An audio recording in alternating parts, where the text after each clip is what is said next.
Scotland ought to go its own way, and if it could get into the EU, and I think it could, but that's a political issue itself, it would resolve a lot of the uncertainties that are being created by the mismanagement of Brexit. These uncertainties are going to be bad for the UK and going to be bad for Scotland, because businesses are going to say, by locating in the UK or locating in Scotland, we don't know what the future is. We don't know what the implicit tariffs associated with the non-tariff barriers are going to be. And that's going to be bad for Scotland and for the rest.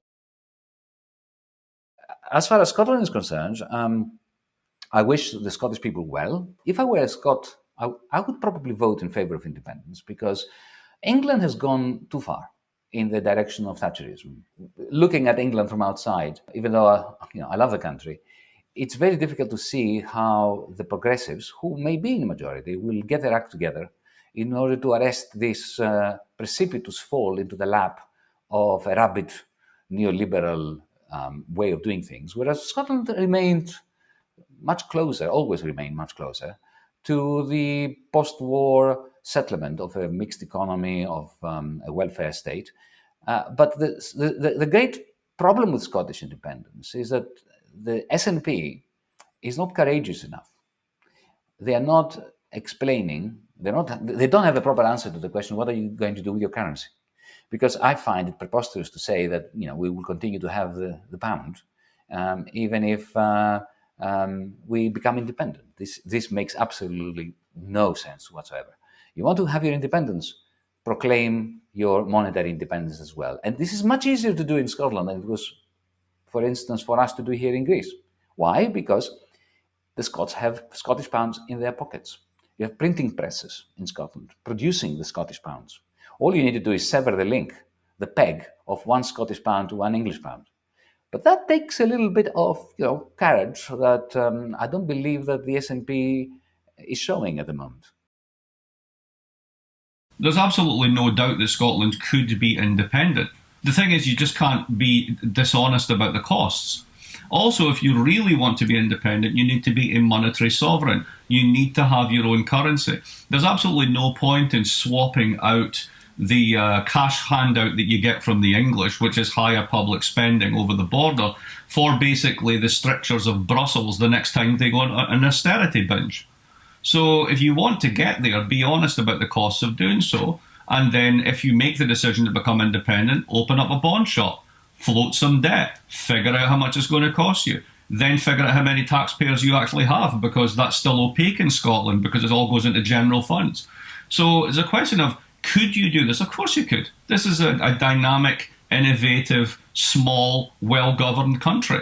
The question is, how much costs are you willing to bear to get from where you are now to where you want to be? That's the only question that matters. The government expenditure and revenue statement for Scotland. Now, that statement is frankly, in my opinion, crap. Now, in this context, crap was a technical term. It stands for completely rubbish approximations.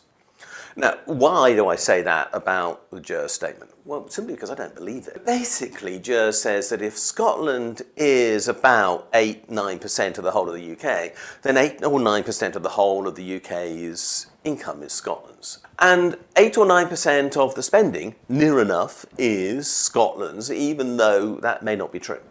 Now, of course, we know in a relationship that's not the way it works. One partner may have more or less income than the other, and they might have quite different spending priorities.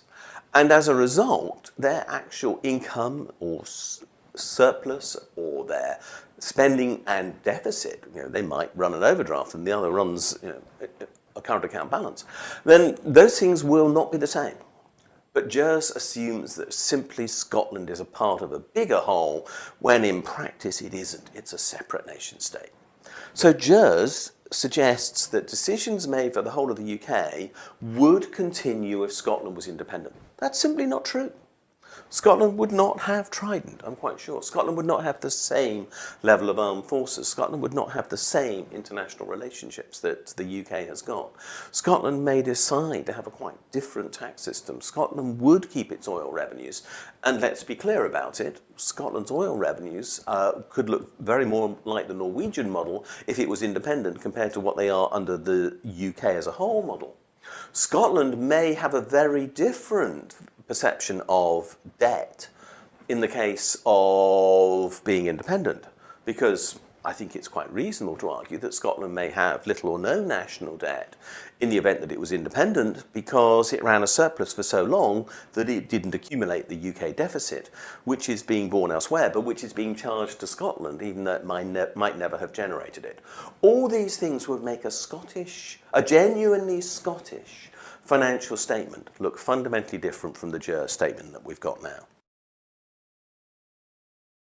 If the Scots leave, why won't sterling go to 80 cents? I think certainly that is a risk, and it's not just Scotland. We're looking at the Union weakened because, of course, we've got Northern Ireland also now looking at a risk for the Union. So this certainly is a potential risk. But the Scots at least have a lot of oil.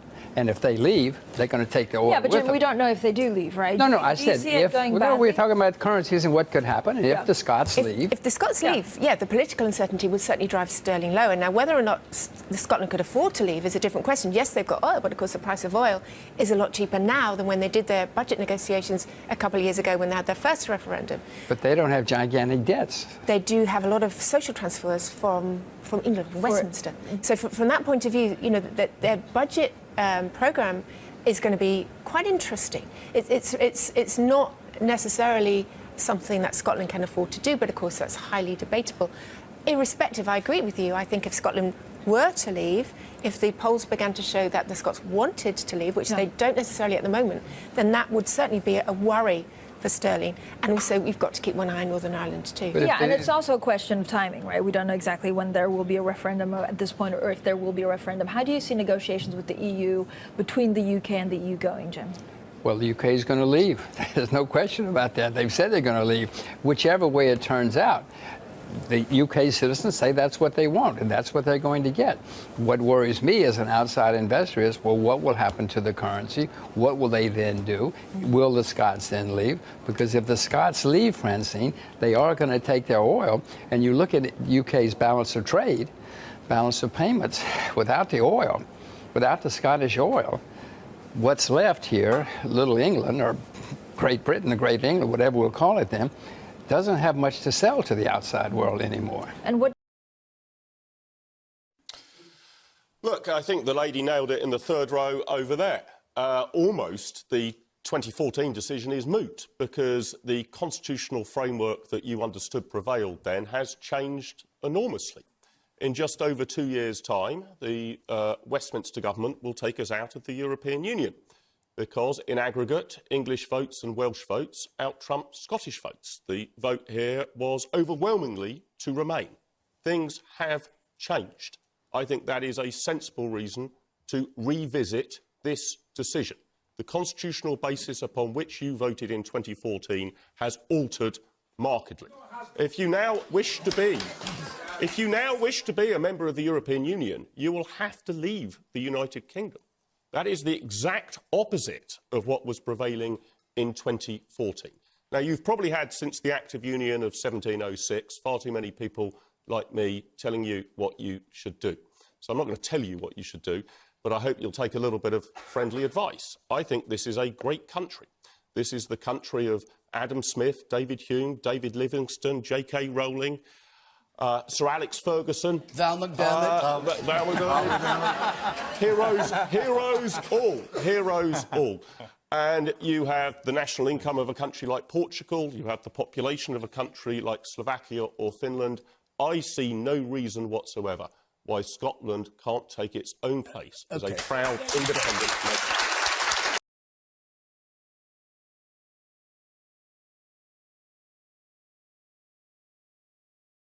Can an independent Scotland force a currency union on the rest of the UK? It's already been in a currency union for 300 years. It's not a question of forcing it. It already is in one. Why might a currency union with an independent Scotland not be acceptable to the UK? At the moment, there's far greater worry for Scotland that the UK fiscal position would run out of control than it is for the UK, if for no other reason, because the rest of the UK is 10 times bigger. That you've argued that a currency union is the best option. One of the ways of running it is a currency board, which is exactly what happens in the Isle of Man and the Channel Islands right now, and Gibraltar. Use the euro, though, without actually joining the formal euro mechanism. Well, Montenegro does exactly that. Just a new Scottish pound which simply links its rate of exchange to sterling in the way that the Irish punt did for many years. So that's pegging to another currency. So the probability of that peg ever getting broken is extremely small. Hong Kong does that, for example, with respect to the US dollar, and hasn't changed in 40 years. I'm interested to know what might happen to the UK and Scottish economies in the first 5 to 10 years. He goes on to ask about the Czech and Slovak economies. They found it was much easier than they thought, and both economies prospered. If there are enough strong trading relationships between the two parts, the same thing happened here in America in 1782. After the peace treaty was signed, trade took off like a rocket. How you can grow the Scottish economy between what Scotland would raise in taxes and spend. I think the track record, if you look at the small countries, certainly across Europe, they have done proportionately better than the big countries. The policy process is much more accessible. It's less complicated and complex. Scandinavians have proved very resilient. The Baltics went up and down and are all busy recovering, and I think you'll be pretty happy with the results if you lived there. It's something which is manageable and to a degree more manageable in a small country than a big country. It's difficult to get people to actually focus, even within the UK, to get people to focus on what the issues are as opposed to what the posturing is, if you understand me.